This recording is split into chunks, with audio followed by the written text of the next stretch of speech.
Hello, I'm Robert Summers, founder of Prayer Mountain in Dallas.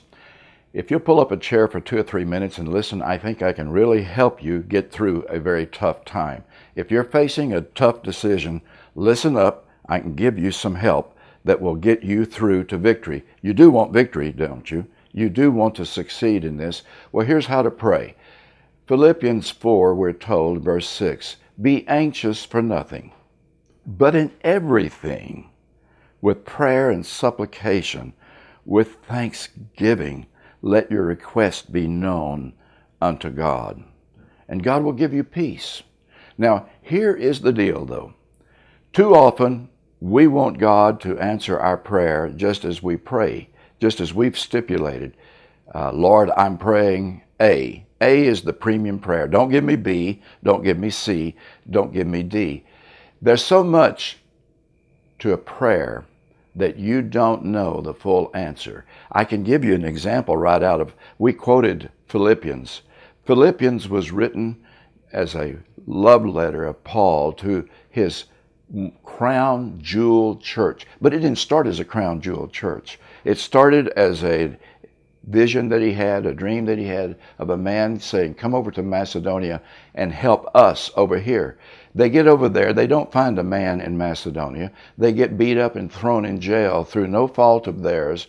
They are beaten up, and it was a painful beginning, but it ended up beautiful. It was the crown jewel church of all Paul's works that he established. Wonderful church that supported him in his missionary evangelism apostolic ventures. So here's the deal.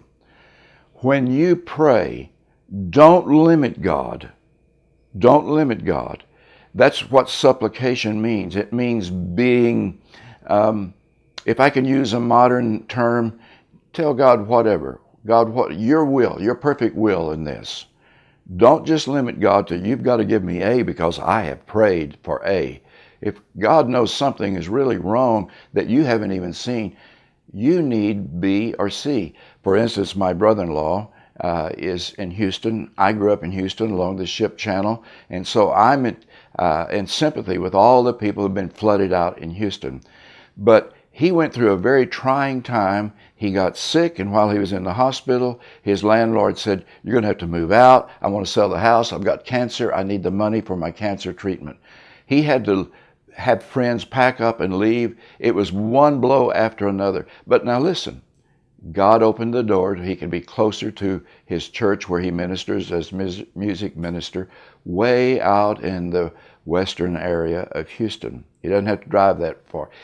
If he'd have stayed in that house would have had 3 or 4 feet of water. He would have lost his piano, his belongings, and everything. He was forced to move, and yet God knew what was ahead. God knows what is ahead for you, so leave it up to God to let him move you along. That's what supplication means. It means to pray the kind of prayers where you're pliable, where you can let God move you and do for you what is actually best, and he will do it. I believe that God is answering your prayer right now, even if you don't think he is.